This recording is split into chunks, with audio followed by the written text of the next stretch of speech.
Corona की दूसरी लहर से देश त्राहिमाम कर रहा है। शहरों में कहर बरपा रहा कोरोना अब गांव में भी कोहराम मचा रहा है। इस बीच कोरोना की तीसरी लहर की खतरे की घंटी बज रही है और तीसरी लहर के इस खतरे की जद में बच्चों के भी आने की आशंका जताई जा रही है। ऐसे में जिगर के टुकड़े को कोरोना संक्रमण से बचाना है तो क्या करना है, देखिए इस रिपोर्ट में।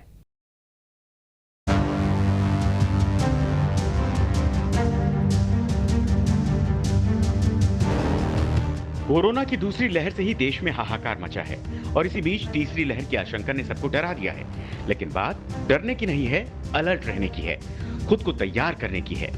क्योंकि दूसरी लहर पर जैसी बेफिक्री थी, वो बेफिक्री हम तीसरी लहर में नहीं दिखा सकते। तीसरी लहर में खतरा सीधे बच्चों पर है। तीसरी लहर में बच्चे संक्रमण का शिकार बन सकते हैं। कुछ जगह से जैसे खबरें आ रही हैं कि थर्ड वेव की भी बात की जा रही है। तो अगर थर्ड वेव है तो उसमें साइंटिस्ट लोगों का कहना है कि बच्चों को इफेक्ट करेगा। उसकी तैयारी हमें करनी है। इस बार की तैयारी होनी चाहिए कि अगर कुछ हो तो उसका हम लोग भरपूर जवाब देने की सक्षमता रखें। अब देश के सामने सबसे बड़ी चुनौती यही है कि संक्रमण के बड़े खतरे से बच्चों को कैसे बचाया जाए और कैसे समय रहते सभी तैयारी कर ली जाए। क्योंकि दूसरी लहर में जो हाल हो रहा है उसे बर्दाश्त करना मुश्किल है और अब तो बच्चों की बात है। साल 2020 में कोरोना की पहली लहर में ज्यादातर 50 साल के ऊपर के लोग और सीनियर सिटीजन संक्रमण का शिकार हुए थे। 2021 की दूसरी लहर में 31 से 50 साल की एज ग्रुप के लोग कोरोना का ज्यादा शिकार बने और तीसरी लहर में बच्चों को लेकर बहुत चिंता है। तीसरी लहर में 6 से 12 साल के बच्चों को ज्यादा खतरा बताया जा रहा है। दूसरा कोविड का फेज आया है ये, तो इसमें देखा गया अधिकतर मिडिल एज के लोग या बच्चों को इन्वॉल्वमेंट ज़्यादा हो रहा है। तो जैसे 18 साल से 45 साल के बीच, इसका एक कारण ये भी हो सकता है कि दे आर मोर एक्टिव, वो बाहर जाते हैं, जॉब करते हैं, तो इसके कारण उनको ज़्यादा इन्फेक्शन हो रहा है। दूसरा कारण जो समझ में आता है कि सीनियर सिटीजन है, मोर देन 45 ईयर्स हैं, उनको वैक्सीन भी लग चुकी है, तो उसके कारण उनको इतना इन्फेक्शन नहीं हो रहा है। तो ये दो कारण समझ में आते हैं। इसमें मेन यही लगता है कि जो सीनियर लोग हैं उनको वैक्सीन लग गई है, वो अवेयर भी ज़्यादा हैं, बाहर नहीं निकल रहे हैं, they are following appropriate covid behaviour. अब तक 45 साल के ऊपर की कुल आबादी में 31% लोगों को पहला टीका लग चुका है। 18 से 44 साल की उम्र के लोगों के लिए भी 1 मई से वैक्सीनेशन शुरू हो चुका है। लेकिन अभी 18 से कम उम्र के बच्चों के लिए वैक्सीन नहीं आई है। इसलिए कोरोना की आने वाली तीसरी लहर में उन्हें बड़ा खतरा बताया जा रहा है जिनका वैक्सीनेशन नहीं हुआ है। और सबसे बड़े रिस्क की कैटेगरी में 18 साल से कम उम्र की आबादी होगी। जब तक 18 साल से कम उम्र की आबादी का वैक्सीनेशन नहीं होता, तब तक उनके लिए खतरा हमेशा बना रहेगा। और इसीलिए तीसरी लहर के बारे में बच्चों को लेकर सभी सहमे हैं। खबर आई है कि 2 से 18 ईयर्स के आयु वर्ग के स्टूडेंट्स को या बच्चों को वैक्सीन के लिए ट्रायल करने के लिए मंजूरी दे दी गई। और इंडिया में 3 जगह पे, दिल्ली, पटना एम्स में और नागपुर में मेडिकल ट्रायल्स उसके ले ली जाएंगे। विश्व स्वास्थ्य संगठन का ऐसा अनुमान है कि कोरोना की पहली लहर में पूरी दुनिया में सिर्फ 8% बच्चे ही संक्रमण से प्रभावित हुए थे और वो अस्पताल गए बिना ही ठीक हो गए। तो वहीं कोरोना की दूसरी लहर में ज्यादा तादाद में बच्चे संक्रमित हुए, जिनमें से कई बच्चों को अस्पताल में भर्ती कराने की जरूरत पड़ी। लेकिन अब ऐसा अंदेशा है कि कोरोना वायरस की तीसरी लहर में वायरस का नया वेरिएंट मुख्य रूप से बच्चों पर ही अटैक करेगा। आंकड़ों की बात करें तो 1 मार्च से 4 अप्रैल के बीच यानी 1 महीने में महाराष्ट्र में 60,000 बच्चे, कर्नाटक में 7,500 बच्चे, छत्तीसगढ़ में 6,000 बच्चे, तो वहीं उत्तर प्रदेश में 3,000 बच्चे कोरोना से संक्रमित हुए। 18 साल तक के एज ग्रुप की आबादी देश की कुल आबादी की 30% है। इस आबादी में वायरस से लड़ने वाली हर्ड इम्यूनिटी तब तक तैयार नहीं हो सकती जब तक इनका वैक्सीनेशन नहीं होता। और अगर वैक्सीनेशन नहीं होगा तो तीसरी लहर में बच्चे ही इन्फेक्शन के कैरियर बन जाएंगे और दूसरों को संक्रमित करेंगे। लेकिन बच्चों की वैक्सीन पर क्या तैयारी है, ये सवाल अब सबके दिमाग में चल रहा है और न्यूज नेशन ने भी अपने एक्सपर्ट पैनल से इसका जवाब जानने की कोशिश की। देखिए, ट्रायल शुरू हो गया है बच्चों के वैक्सीन के लिए और इंडिया में भी शुरू हो गया, यूएस में एंड अदर कंट्री में तो शुरू भी हो गया वैक्सीन देना। Up to 15 year, 12 to 15 year कुछ कंट्रीज में शुरू हो गए हैं। तो ट्रायल्स होने के बाद जैसा कि भारत बायोटेक वाले ने कहा है, जैसा कि रिपोर्ट आया है कि वो कह रहे हैं कि 3 to 4 मंथ में हम कर देंगे। लेकिन अभी उससे पहले हमें ध्यान देना पड़ेगा कि जिसको वैक्सीन जो एलिजिबल है, उनको हम सबको वैक्सीनेट कर दें। ये ज़्यादा ज़रूरी है। अब ये ध्यान देने की बात है कि बच्चों में वैक्सीन की क्यों ज़रूरत है? क्यों हम चाह रहे हैं कि बच्चों में वैक्सीन दें? क्यों हम चाह रहे हैं कि बच्चों में ज़्यादा बीमारी होगी? तो ये सोचने की बात है। देखिए, बच्चे जो हैं, आपको अगर आप देखोगे कि 18 साल से नीचे के जो बच्चे हैं, वो काफ़ी एक्टिव होते हैं।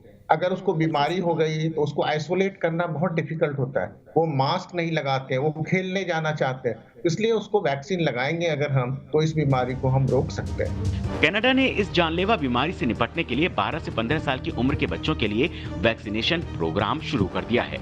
बच्चों का वैक्सीनेशन शुरू करने वाला कनाडा दुनिया का पहला देश बन गया है। अमेरिका में भी 12 से 15 साल की उम्र के बच्चों का 13 मई से वैक्सीनेशन शुरू हो सकता है। भारत में पहली बार 2 साल के बच्चों से लेकर 18 साल के युवाओं पर वैक्सीन के क्लिनिकल ट्रायल की सिफारिश कर दी गई है। एम्स दिल्ली, एम्स पटना और MIMS नागपुर में 5 से 18 साल के 525 लोगों पर क्लिनिकल ट्रायल होगा। इस सब्जेक्ट कमेटी जो है DCGI की, उन्होंने भी अभी 2 से 15 साल के बीच के बच्चे जो हैं इस ग्रुप में वैक्सीन देने के लिए एक ट्रायल भारत बायोटेक कर रहा है, उसको अप्रूवल दे दिया है 2nd and 3rd फेज़ के ट्रायल के लिए। तो ये भी एक अच्छी मैसेज है, क्योंकि आने वाले टाइम में ये देखा गया है कि बच्चों में भी इन्फेक्शन हो सकता है। मेडिकल एक्सपर्ट के मुताबिक ऐसी वैक्सीन के पीडियाट्रिक ट्रायल में ज्यादा वक्त नहीं लगेगा। उम्मीद जताई जा रही है कि 4 से 5 महीने में बच्चों के लिए भी वैक्सीन रोल आउट हो सकती है। नहीं, नो डाउट। देखिए, वैक्सीन तो जल्दी आ ही जाएगी, लेकिन उससे पहले मैं आपको 2 बातें बताना चाहता हूँ। देखिए, पहली बात है कि हमारा हर्ड इम्यूनिटी।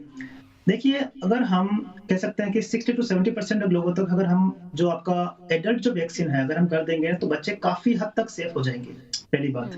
और दूसरी बात यह है, देखिए कि बच्चों का जहां तक वैक्सीन का सवाल है, 12 से लेकर 15 साल ऑलरेडी जो है आपका US का जो है वैक्सीनेशन होना शुरू हो गया है और यहाँ पर भी ट्रायल होना शुरू हो गया है और युद्ध स्तर पर काम होने वाला है।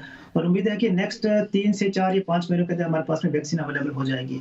और स्पेशली जो टारगेट होगा वो 12 से लेकर 15 तक होना चाहिए। हालांकि मुझे अभी तक उसका ज्यादा कुछ वो नहीं है, लेकिन हाँ 12 से 15 साल तक जो बच्चे बाहर जाने को कहते हैं वो ज्यादा वैक्सीन नहीं जो कह सकते हैं कि जो ज्यादा मास्क वगैरह नहीं लगा पा रहे हैं या फिर उनको कंट्रोल करना थोड़ा मुश्किल होता है। तो मुझे लगता है कि हाँ, अगर ये वैक्सीन आता है तो डेफिनेटली हमारे लिए एक अच्छी और खुशी की बात होगी। कोरोना की तीसरी लहर में बच्चों के ज्यादातर संक्रमित होने की खबरों को लेकर महाराष्ट्र जैसे राज्यों के कान खड़े हो गए हैं, जहां जुलाई से सितंबर तक तीसरी लहर आने की बात कही जा रही है। इसीलिए महाराष्ट्र में पीडियाट्रिक कोविड केयर वार्ड बनाने की तैयारी चल रही है। हर जिले के कलेक्टर और नगर पालिका को निर्देश दे दिए गए हैं। मुंबई में न्यूनेशल इंटेंसिव केयर यूनिट और पीडियाट्रिक इंटेंसिव केयर यूनिट की सुविधा वाले अलग कोविड वार्ड बनाए जा रहे हैं।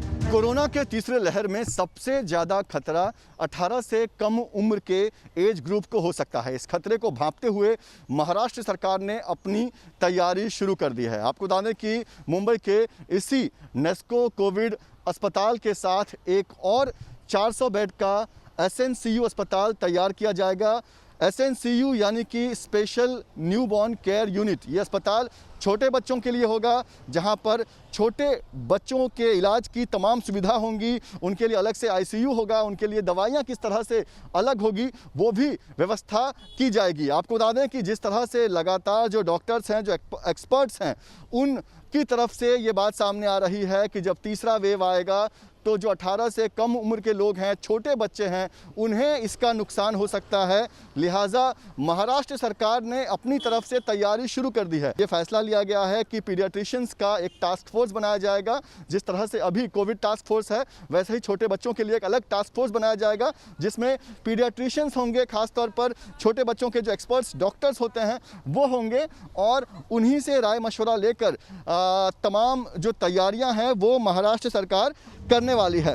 मेडिकल एक्सपर्ट का मानना है कि कोरोना की दूसरी लहर के बीच हर जगह ऐसी तैयारी अभी से शुरू कर देनी चाहिए, क्योंकि इस बात की कोई गारंटी नहीं कि तीसरी लहर कब आ जाएगी और कैसे किसको निशाना बनाएगी। लिहाजा राजस्थान में भी तीसरी लहर की रोकथाम के साथ बच्चों पर मंडरा रहे कोरोना के खतरे से निपटने के लिए सरकार एक्शन में आ गई है। कहा जा रहा है कि थर्ड वेव बच्चों को ज्यादा इफेक्ट करेगी, तो मुख्यमंत्री जी ने अभी से विभाग को तैयारी करने के निर्देश दे दिए हैं। जितने भी बच्चों के अस्पताल हैं राज्य में, उनमें चाहे पीकू है, नीकू है, एसएनसीयू है या मदर एंड चाइल्ड हॉस्पिटल है, वहाँ पे सेंट्रलाइज ऑक्सीजन पाइपलाइन सिस्टम आप डेवलप कर दीजिए। सिस्टम ऑक्सीजन जनरेशन के प्लांट्स लगाने की प्लानिंग कर लीजिए और वो फुली इक्विप्ड होने चाहिए, ताकि किसी भी तरह की चुनौती अगर प्रदेश के सामने आए तो हम उसका मुकाबला कर सकें। ये दीर्घकालीन हमारी स्ट्रेटेजी है। जाहिर है, कोरोना की पहली और दूसरी लहर से सबक लेते हुए केंद्र और राज्य सरकारों को हेल्थ सिस्टम को मजबूत करने के सभी उपायों पर अमल करने की जरूरत है। ऑक्सीजन बेड तैयार करने के लिए देश भर में प्राथमिक स्वास्थ्य केंद्रों को एक्टिव करना होगा। देश भर में 30,000 प्राथमिक स्वास्थ्य केंद्र हैं। प्रत्येक पीएचसी में 6 बेड हैं। इन्हें एक्टिव करने का मतलब होगा 1,80,000 ऑक्सीजन बेड। इसके अलावा वैक्सीनेशन को और तेज किया जाना चाहिए और जल्द से जल्द बच्चों का भी वैक्सीनेशन किया जाना चाहिए। देखिए, सबसे पहली बात तो ये बात अपने आप में ही बहुत खुशखबरी है कि भारत में अब जो कोवैक्सीन है उसका सेकेंड और थर्ड फेज ट्रायल शुरू होने जा रहा है और बच्चों के लिए आने वाले वक्त में जरूर हमारे पास वैक्सीन होगी। ये अपने आप में एक बहुत खुशखबरी है। लेकिन जैसे अभी मेरे को पैनलिस्ट यहाँ पर बोल रहे थे, बच्चों को प्रोटेक्ट करने का हमारे पास 2 तरीके हैं। पहला तरीका यही है कि हम ज्यादा से ज्यादा एडल्ट्स को वैक्सीन लगाएं ताकि हर्ड इम्यूनिटी आए और उसकी वजह से ऑटोमेटिकली हमारे बच्चे, प्रेग्नेंट फीमेल्स, जो ऐसा वर्ग है जिसे अभी हम वैक्सीन नहीं दे पा रहे हैं, उन्हें हम वैक्सीन दे पाए। दूसरी चीज ये है कि हमें बच्चों के लिए वैक्सीन लाना भी बहुत जरूरी हो गया है और इसीलिए हम देख रहे हैं, एक तरफ देखिए कनाडा में, अमेरिका में अब फाइजर वैक्सीन जो है वो बच्चों के लिए अप्रूव कर दी गई है। वहीं भारत में कोवैक्सीन ने पहले भी जो ट्रायल किया था उसमें उन्होंने 12 साल से ऊपर के बच्चों को ट्रायल किया था, लेकिन वो डेटा पूरा सफिशिएंट नहीं था। इसीलिए अब वो जो है 2 से बल्कि अब वो 2 साल से 18 साल के बच्चों के बीच में ट्रायल कर रहे हैं और उसमें देख रहे हैं कि क्या ये जो उनकी वैक्सीन है वो बच्चों को भी दी जा सकती है या नहीं। शुरुआती जो रुझान मिले हैं उनको, जो पहले उन्होंने ट्रायल किया था उससे अच्छे नतीजे सामने आए थे, इसलिए बहुत ज्यादा उत्साह है और बहुत ज्यादा आशा है कि ये वैक्सीन जो है बच्चों के लिए भी कारगर साबित होगी। फरवरी 2021 की शुरुआत में सीरो सर्वे रिपोर्ट में केवल 21% लोगों में पहली लहर के संक्रमण के सबूत मिले थे। इसका मतलब था वायरस के लिए अति संवेदनशील हैं। ऐसे में महामारी को रोकने का एकमात्र तरीका है कि हर क्षेत्र में आबादी का एक बड़ा हिस्सा वायरस के खिलाफ इम्यूनिटी विकसित करे। ये इम्यूनिटी स्वाभाविक संक्रमण के बाद या वैक्सीन के जरिए हासिल की जा सकती है। स्वाभाविक संक्रमण में व्यक्ति के बीमार होने और मौत का खतरा रहता है, इसीलिए वैक्सीनेशन बेहतर तरीका है, क्योंकि ये बीमारी या मौत के जोखिम के बिना इम्यूनिटी देता है। इंटरनेशनल फिगर्स देखें तो उन्होंने बड़े देश जैसे हमारे अमेरिका वगैरह में भी वैक्सीनेशन का प्रोग्राम बच्चों के लिए चल रहा है, तो उसी तरह अगर भारत में भी चलता है तो मुझे लगता है कि काफी बच्चों को फायदा होगा। हमारे बच्चों की रक्षात्मक शक्ति काफी अच्छी रहती है, जिसको इम्यून सिस्टम बोलते हैं। तो अगर उसमें ये वैक्सीनेशन हो जाएगा तो उसकी इम्यून सिस्टम बूस्ट होगी और बूस्ट होने से क्या होगा कि उन्हें तकलीफ कम से कम होगी और सबसे है कि मृत्यु दर काफी कम जाएगी। तो उसके लिए बहुत अच्छी पहल होगी अगर हमारे यहाँ भी वैक्सीनेशन बच्चों का होता है। बुद्धिमान लोगों का भी कहना है कि समय पर समस्या को पहचान लेना उसका आधा हल निकाल लेने जैसा है। महामारी के खिलाफ भी तैयारी रातों रात नहीं हो सकती, इसीलिए तीसरी लहर के कहर को कम करने के लिए वैक्सीनेशन, कोविड प्रोटोकॉल के पालन के साथ दूसरे जरूरी उपायों पर भी अमल करना चाहिए। बच्चों को घर के बाहर न भेजें, बच्चों की इम्यूनिटी का खास ख्याल रखें, उन्हें हेल्दी खाना खिलाएं, फल और सब्जियां, फ्रूट जूस भरपूर मात्रा में खिलाएं, दूसरे बच्चों के साथ न खेलने दें।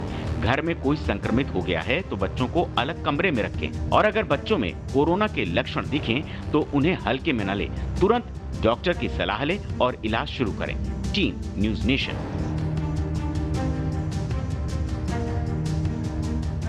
अब आपको बिहार के पश्चिम चंपारण के एक अस्पताल से आई लापरवाही की तस्वीर दिखाते हैं। ये शर्मनाक तस्वीर आई है बेतिया जीएमसीएच से, जहां कोरोना संक्रमित पिता की मौत के बाद बेटी को डेड बॉडी को पैक करना पड़ा, क्योंकि अस्पताल के किसी भी स्टाफ ने 6 घंटे तक डेड बॉडी को पैक नहीं किया। तब मृतक की बेटी ने जिला कंट्रोल रूम में शिकायत की, जिसके बाद उसे पीपीई किट मिला और तब पीपीई किट पहनकर बेटी ने पिता के शव को प्लास्टिक में पैक किया। बॉडी खुद पैक किए हो?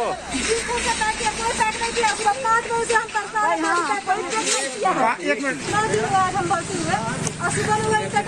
कितना बोला बॉडी को पैक करने के लिए, कोई पैक नहीं किया, खुद से हम पैक किया है। कंट्रोल रूम से शिकायत करने के बाद मुझे मिला किट, पीपी किट, और मैंने खुद पैक किया।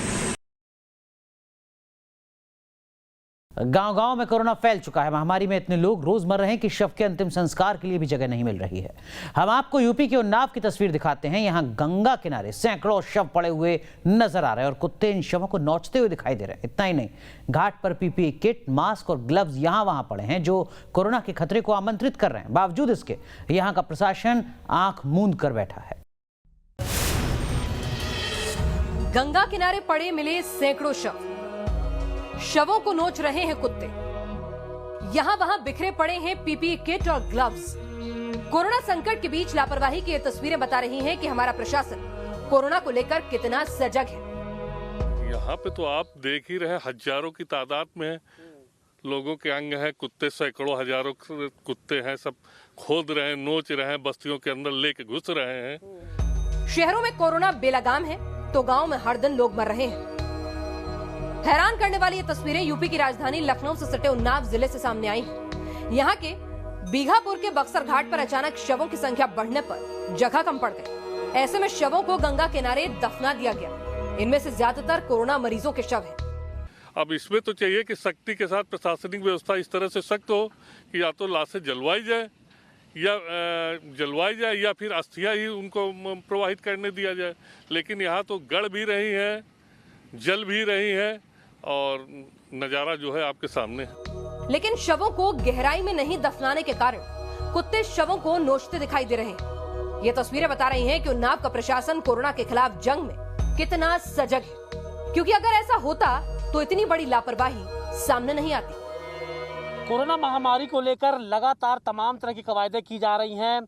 हालांकि अब शहरों में जो कोरोना का असर है वो अब धीरे धीरे कम होता दिख रहा है, लेकिन गांव में हालात बेकाबू हैं। इस वक्त हम कानपुर से सटे उन्नाव जिले में मौजूद हैं और यहाँ पर अगर आप तस्वीरें आपको दिखाएं तो बेहद हैरान करने वाली तस्वीरें हैं।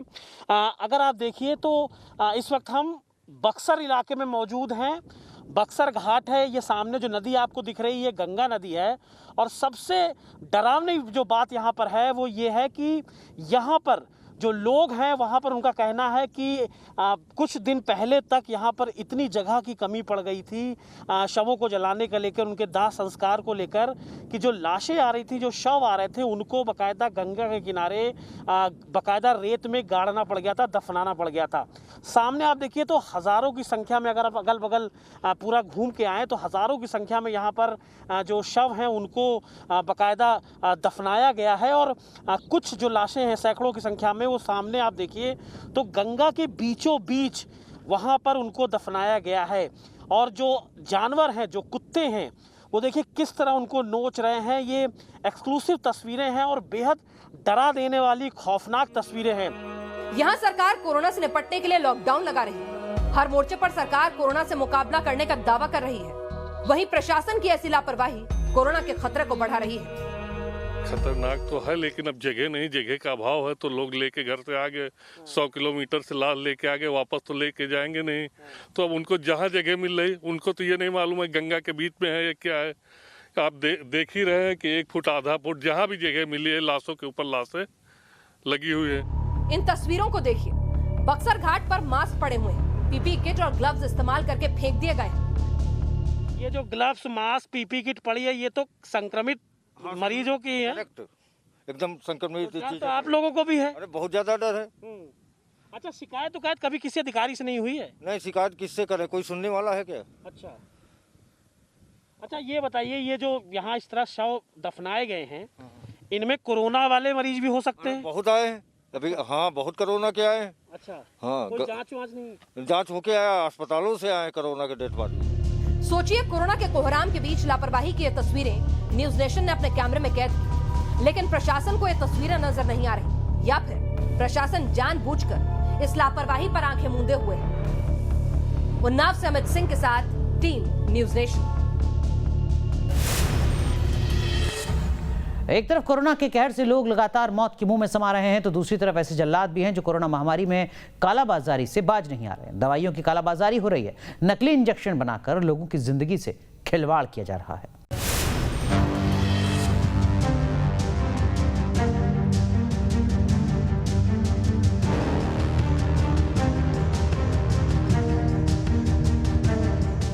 इंजेक्शन बनाकर जान से खिलवाड़, प्लाज्मा की कालाबाजारी, कई गुना पैसे लेकर ब्लैक में बेच रहे हैं दवाइयां, इलाज के नाम पर मुनाफाखोरी। एक एक सांस बचाने के लिए इंसान जंग लड़ रहा है। कुछ फरिश्ते लोगों की जान बचाने के मिशन में लगे हैं, लेकिन कुछ ऐसे लोग भी हैं जो महामारी में मुनाफाखोरी कर रहे हैं। ये जल्लाद पैसे के लिए आज इतने गिर चुके हैं कि शमशान में लाश जलाने के बदले भी मोटी कमाई कर रहे हैं।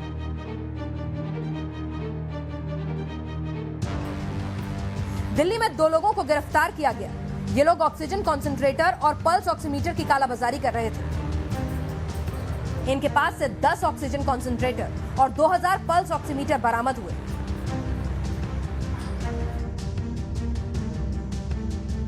एमपी के छिंदवाड़ा में पुलिस ने ऐसे गिरोह को पकड़ा है जो रेमडेसिविर इंजेक्शन की कालाबाजारी कर रहा था। इस गैंग में अस्पताल के एक कर्मचारी को भी पकड़ा गया है।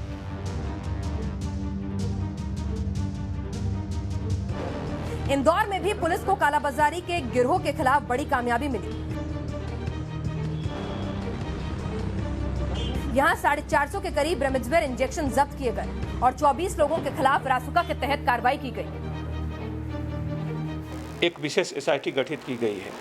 पुलिस मुख्यालय के निर्देशानुसार इसमें हर जिले में एक विशेष तरीके की एसआईटी गठित है जो कि किसी भी तरीके की जीवन रक्षक उपकरण, किसी भी तरह का मेडिकल उपकरण, दवाओं की कालाबाजारी, रेमडेसिविर जैसे जो जीवन रक्षक दवाएं हैं उनके विशेष तौर पर कालाबाजारी को लेकर के ये लगातार कार्रवाइयाँ कर रही हैं। दिल्ली से सटे ग्रेटर नोएडा में ऑक्सीजन और इंजेक्शन की कालाबाजारी के बाद प्लाज्मा के बहाने भी मुनाफाखोरी जारी है। ये गिरोह 40,000 रुपए में प्लाज्मा बेच रहा था। पुलिस ने 1 यूनिट प्लाज्मा के साथ 2 लोगों को गिरफ्तार किया है। आपदा के इस दौर में भी कुछ लोग मजबूरी का फायदा उठाकर मोटी कमाई करने में लगे हुए हैं। एमपी के शहडोल में रेमडेसिविर इंजेक्शन के बदले हजारों रुपए वसूलने वाले 4 लोगों को अरेस्ट किया गया है। पुलिस ने 6 रेमडेसिविर इंजेक्शन के साथ 5 मोबाइल फोन और 6 लाख से ज्यादा रुपए भी बरामद किए। इंजेक्शन जो कोरोना मरीजों के लिए इस्तेमाल होता है और इसकी कालाबाजारी का पर्दाफाश हुआ है। गिरफ्तार किए आरोपियों में 3 मेडिकल कॉलेज के कर्मचारी हैं। चौथा शख्स अमित मिश्रा है जो मेडिकल कॉलेज के सामने ही अमित फार्मा नामक मेडिकल स्टोर का संचालक है। लोग जान बचाने के लिए जद्दोजहद कर रहे हैं। ऐसे में जो लोग मुनाफाखोरी और कालाबाजारी कर रहे हैं उनके खिलाफ सख्त कार्रवाई होनी चाहिए ताकि इन जल्लादों को सबक मिल सके। Team news nation. कोरोना के कहर के बीच एक अच्छी खबर मध्य प्रदेश के जबलपुर से सामने आई है। यहां जिले की 226 पंचायतों में कोरोना गांव वाले का बाल भी बांका नहीं कर सका। कैसे गांव वालों ने कोरोना जैसी महामारी को दी है यहां पर मात, देखिए इस रिपोर्ट में। एक तरफ जब कोरोना गांव-गांव में कोहराम मचा रहा है तो कोरोना की पहली लहर में बचे गांव अब दूसरी लहर में त्राहिमाम कर रहे हैं। ऐसे में जबलपुर की 226 ग्राम पंचायतें ऐसी भी हैं जो इस महामारी से अब तक खुद को बचाए रखने में कारगर रही हैं। यहां गांव वालों ने जनता कर्फ्यू के समय से गांव के एंट्री पॉइंट को सील कर दिया है। सोशल डिस्टेंसिंग और मास्क लगाने की गाइडलाइन का सख्ती से पालन किया। खास बात यह है कि गांव का जो भी व्यक्ति नियम तोड़ता है ग्राम पंचायत उसके खिलाफ जुर्माना लगा देती है। इसी रूरल मैनेजमेंट सिस्टम की बदौलत संक्रमण इन गांवों की सीमा में दाखिल नहीं हो सका। कोरोना महामारी से बचने के लिए हम लोगों ने बाड़ लगाई है इधर पे। जैसी शाम होती है दूसरे मोहल्ले से निकलते हैं यहाँ पे, दूसरे मोहल्ले की बीमारी न फैले, दूर दूर रहे सब, इस कारण ये बाड़ लगाई है। बच्चे भी हमारे यहाँ के बहुत जागरूक हैं, इस पे सब साथ दे रहे हैं हम लोगों का बहुत अच्छे से। और कल महामारी यदि ख़त्म भी हो जाएगी, लॉकडाउन खुल भी जाएगा, तब भी ये बाढ़ हम लोगों की रहेगी और सोशल डिस्टेंसिंग का हम लोग पालन करते रहेंगे। जिला पंचायत कार्यालय से मिली जानकारी के मुताबिक जिन ग्राम पंचायतों में कोरोना पॉजिटिव केस नहीं है उनमें जबलपुर जनपद के 42 ग्राम पंचायतें, पनागर जनपद के 18 ग्राम पंचायतें, पाचन की 11 ग्राम पंचायतें, शाहपुर और कुंडम की 46 ग्राम पंचायतें, सीहोर की 29 ग्राम पंचायतें तो वहीं मझौली की 34 ग्राम पंचायतें शामिल हैं। जानकारी के मुताबिक इन पंचायतों में मेरा राज्य मेरा गाँव कोरोना मुक्त अभियान चलाया जा रहा है। इसमें हमारे जिला प्रशासन ने जो विशेष निर्देश जारी किए थे ग्रामीण क्षेत्रों के लिए भी, तो कुछ ग्राम पंचायतों ने विशेष सजगता दिखाई और अपने स्वयं से उन्होंने बाहरी लोगों का आना जाना प्रतिबंधित कर दिया है, जिसके कारण हमारा बहुत बड़ा जो क्षेत्र है ग्रामीण अंचल का, जहां पर आज भी कोविड के केसेस नहीं पाए जा रहे हैं। इस बार संक्रमण शहरों के बाद अब गांवों में पहुंच गया है। कुछ ग्रामीण क्षेत्रों में संक्रमण की दर शहर से काफी आगे पहुंच चुकी है और प्रशासन इस बात से हलकान है आने वाले वक्त में रिलीफ प्लान क्या होगा। ऐसे में प्रशासन को जबलपुर की इन ग्राम पंचायतों से सीख लेनी चाहिए, जिन्होंने अपनी सीमा सील करने के साथ ही सोशल डिस्टेंसिंग और तमाम जरूरी उपाय अपनाकर गांवों को कोविड मुक्त कर दिया। Team news nation. इस खास पेशकश में आज के लिए बस इतना ही। आप बने रहिए न्यूज़ नेशन के साथ।